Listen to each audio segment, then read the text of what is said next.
Assalamualaikum warahmatullahi wabarakatuh, Kang Nirman. Waalaikumsalam warahmatullahi wabarakatuh, Kang Nikmat. Ya, ini udah mendekati Ramadan ya. Masya Tentunya Allah. bakal banyak nanti eh, para imam ya. Masya Allah. Banyak kisi-kisi, banyak berita di media sosial atau di kalangan santri Madani. Salah satu imam terfavorit itu Kang Nirman ya. Masya Allah, Masya Allah. Masih belajar. Oh, masih belajar ya. Tapi mengenai tanggapan seperti itu, Kang Nirman merasa seperti apa kalau dikatakan imam favorit gitu? Yang pasti yang pertama bersyukur gitu ya. Karena sebenarnya suara itu kan anugerah ya dari Allah. Di sisi lain juga harus mengintrospeksi sebenarnya. Jadi Iya. ketika orang memuji itu pasti tidak sedikit juga yang bukan mencela sih, lebih tepatnya tidak suka lah gitu ya. Itu. Tapi ada kalimat dipuji itu tidak akan tinggi. Kalau saya pribadi begitu. Jadi ya tetap aja santai, samalah kayak yang lain gitu. Tidak ketika dipuji jadi sombong gitu ya. Enggak Enggak ya. seperti itu. Harus jaga itu. Tapi itu untuk bersyukur aja ya. Jadi Ya, mungkin betul. niat kita itu menampakkan karunia Allah gitu ya. Ya, Masya Allah, betul sekali Ustaz. Masya Allah. Tapi beberapa informasi dari teman-teman itu dulu Kang Nirman sempat merasakan atau pernah mengalami perubahan di suara ya. Itu pernah atau seperti apa kejadian itu? Oh, itu sebenarnya betul sekali dan itu kejadian di sekitar 15 tahun yang lalu lah ya.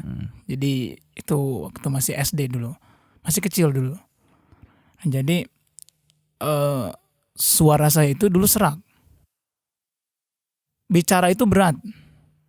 Apalagi pada saat ngaji. Jadi orang lain kan kalau misalnya isti'azah gitu ya. A'udzubillahi minasyaitonirrajim gitu ya.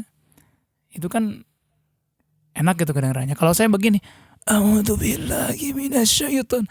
Sampai guru saya bilang begini, "Man, coba kamu cari kadu gitu ya, yang kecil itu dimasukin ke tenggorokan," katanya. Umur berapa itu kira-kira? Kalau tidak salah itu dulu umur sekitar 8 tahun ya. 8 tahun ya. Iya, masih kecil lah, sering iya. diisengin gitu ya. Kirain a'udzubillahnya berat karena belum tahu baca a'udzubillah.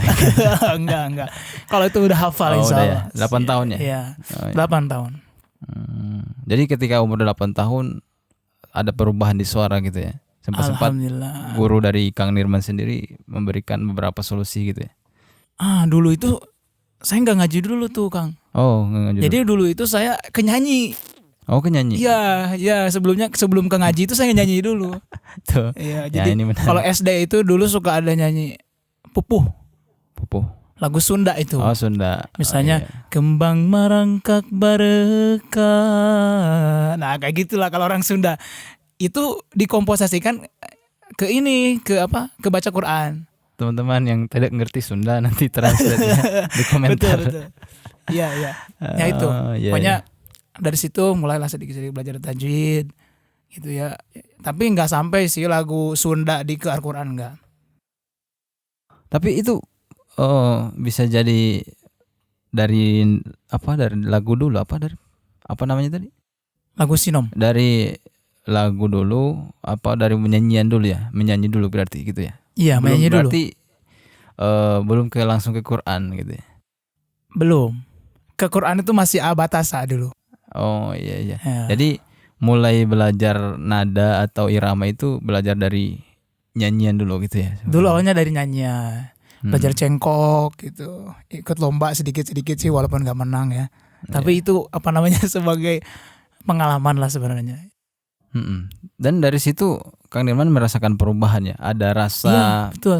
manfaat gitu ya. Alhamdulillah, betul. Yang saya rasakan tuh Kang, setelah dipaksakan gitu, ternyata suara itu sebenarnya ini bagus ya buat teman-teman, mungkin buat semua.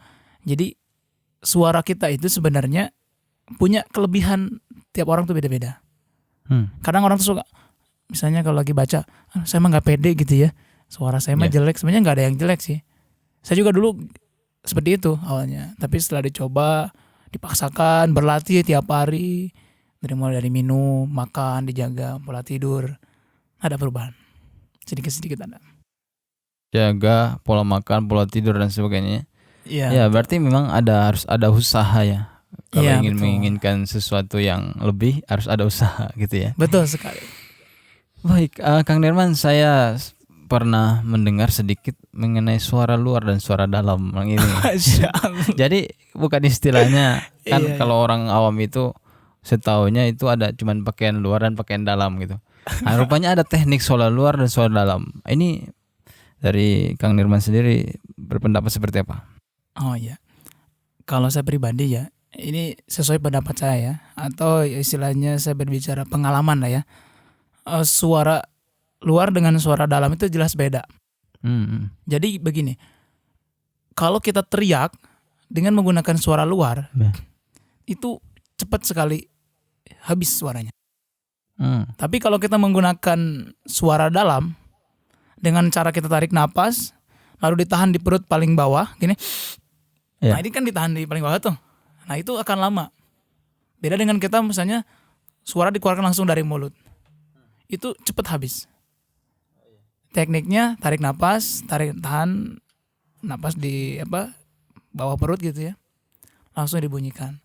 Jadi itu cocok buat misalnya azan, baca Al-Qur'an, ya. Kemudian juga qiraah juga sama. Bahkan saya pernah mengutip sedikit itu denger gitu ya. Saya nonton tuh channelnya Haji Mumin Ainul Mubarak itu kayak haji kebanggaan saya itu. Iya. Beliau mengatakan bahwa suara kita itu berbeda-beda. Jadi kalau misalkan suara kita nih karakternya dalam gitu. Ya udah jangan dipaksain yang di luar. Paksanya yang dalam itu. Karena itu yang akan jadi muncul. Seperti ada Abdullah Fikri ya. Betul kan? Nah, itu kan suaranya tuh luar dan dalam bagus ya. Jadi luar biasa gitu. Ya. Tapi coba kalau ini mungkin teman-teman mau dengar ya perbedaan antara suara luar dan suara dalam. Kita minta Kang Nirman untuk membacakan beberapa ayat yang pertama suara luar dulu ya, Kang Nirman. Kita minta ya. Boleh. Ya. Semoga ini menjadi pemberkah juga di podcast kita. Enggak apa-apa. Enggak apa-apa. Ini suaranya yang benar di luar ya? Iya, suara luar dulu. Boleh. Ini baru pertama kalinya saya di podcast ini nih ya. Jadi suara luar dulu ya. Biasanya saya pakai suara dalam. Azan pun juga biasanya suka pakai suara dalam. Nah, suara luar ya. Oke, kita coba suara. Kalau jelek mohon maaf ya. Oke. Misalnya suara luar itu seperti ini. Wa annal ladzina la yu'minuna bil akhirati a'tadna lahum 'adzaban alima. Nah itu sebenarnya menggunakan suara luar. Nah teknik suara dalam tuh untuk apa? Itu untuk nanti kalau misalnya mau jawab atau jawabul jawab. Baru masuk suara. Wa yad'ul insanu bisyarri du'a'ahu bil khair. Nah itu untuk suara dalam. Begitu. Ya ini mohon maaf ya bukan apa-apa ini karena tadi ditanya. Ya betul. Ini memang sangat luar biasa ya. Di antara kita yang suka baca Quran itu belum tentu bisa kita olah mana suara luar, mana suara dalam. Iya. Nah tadi salah satu contohnya yang dibacakan oleh Kang Nirman ya, itu kalau yang pertama suara luar dan yang kedua suara dalam gitu ya. Nah berarti ketika kombinasi ini tapi bisa ya disatukan ya. Jadi dikombinasikan, maksudnya suara luar dalam dimasukkan jadi satu. Bisa ya. Bisa. Kalau yang bisa kombinasi gimana Kang Nirman? Kalau kombinasi itu misalnya begini. Wa yad'ul insan syarri du'aahu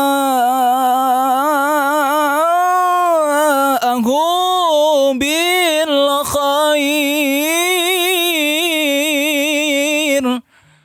Nah, itu sebenarnya dalam luar. Biasanya kalau Haji Mumin gitu ya, kalau saya perhatikan itu suara dalamnya tuh main semua. Ya, saya seneng banget itu beliau kalau udah bawakan Al-Quran bacaannya gitu ya, suara luar dalam. Azan pun enak gitu. Kalau bisa menggunakan suara luar, suara dalam. Suara dalam itu digunakan nanti untuk di akhir. Misalnya, oh. Nah, di situnya nanti di akhir misalnya. Jangan bisa gini bisa. Oh. Nah, bisa itu berarti dalam itu. Seperti itu. Jadi ketika di akhir iramanya nadanya masuk suara dalam gitu ya. Ya, boleh.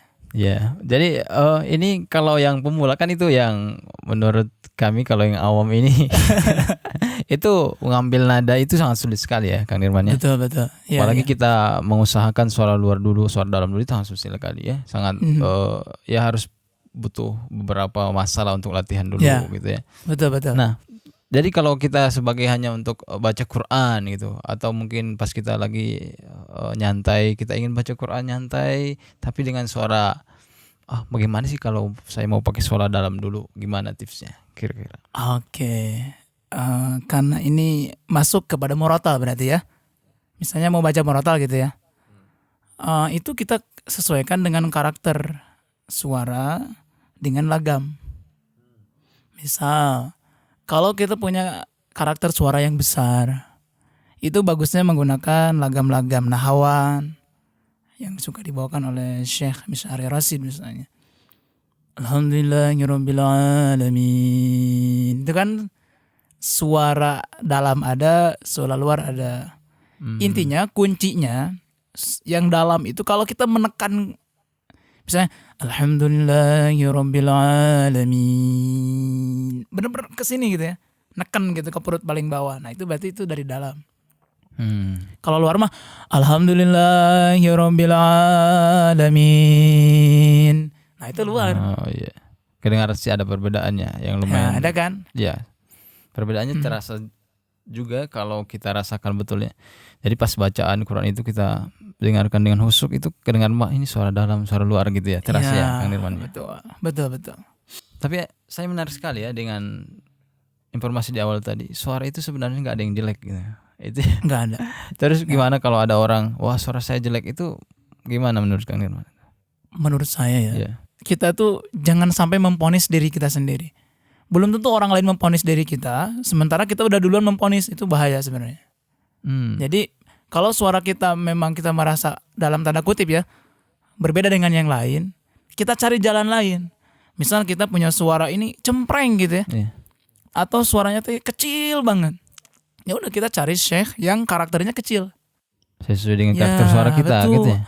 Kita lihat seperti ini misalnya, kita perhatikan Syekh Abdurrahman As-Sudais. Itu kan karakter suaranya kecil ya. Ada seraknya gitu. Tapi kita lihat value-nya luar biasa kan. Iya, betul. Alhamdulillahirabbil alamin gitu. Iya. Itu kan karakternya ini. Gitu. Atau misalnya kalau suaranya kecil bisa ikutin misalnya Syekh Abdurrahman Al-Ausi. Alhamdulillahirabbil alamin. Itu kan kalau punya karakter kecil bisa masuk. Tapi kalau melebihi karakter kita bisa nggak kira-kira? Contoh ini suaranya si Pulan, karakternya kecil gitu ya. Ini kan dicontohkan sama Akang. Bagaimana maksudnya? Jadi misalnya kecil ya. Jadi maksudnya suaranya sebenarnya kecil gitu. Tapi dia ingin melampaui batas gitu. Maksudnya pengen lebih gitu ya. Artinya di karakternya itu yang ke suara yang kecil pengen sampai ke karakter yang lebih gitu. Apa ini bisa dilakukan? Apa perubahan seperti ini bisa nggak? Atau itu hanya bisa dilakukan hanya dengan yang memiliki anugerah-anugerah khusus gitu?